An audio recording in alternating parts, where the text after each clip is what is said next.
Karen's relentless harassment reached a new, personal level when one of her HOA cops pointed a gun at my wife, believing that intimidation would finally force compliance.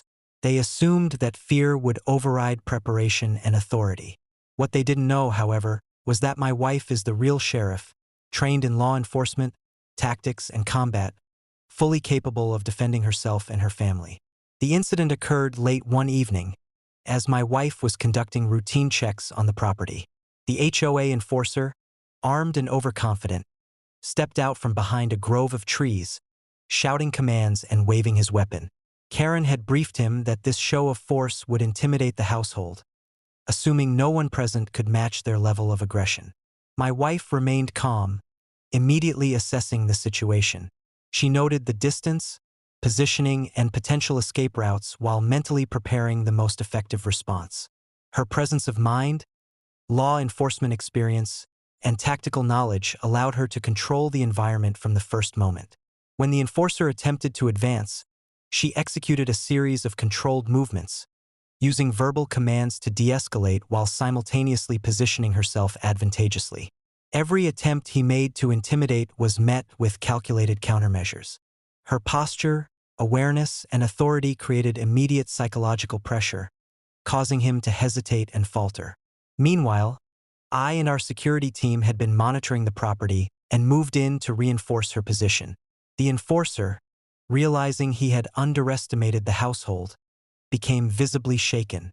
My wife's calm but authoritative control over the situation left him unable to make effective decisions. She disarmed the threat methodically, neutralizing the situation without firing a shot, yet demonstrating unmistakable readiness and skill.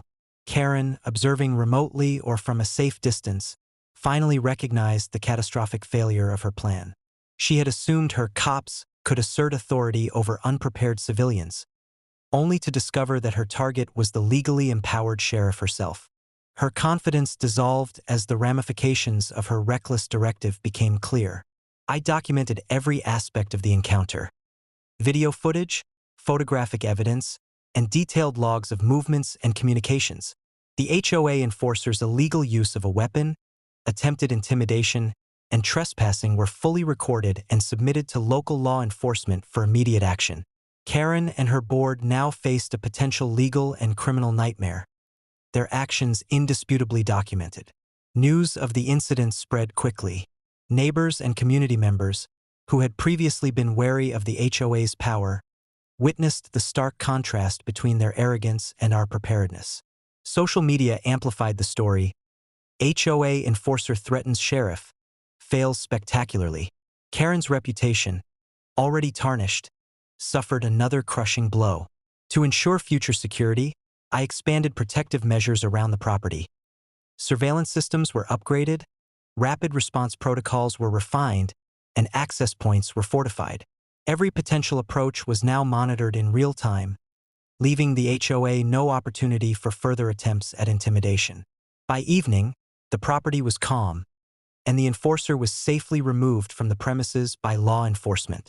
My wife, composed and authoritative, returned to her routine duties, demonstrating that aggression against prepared individuals only results in failure, humiliation, and legal consequences.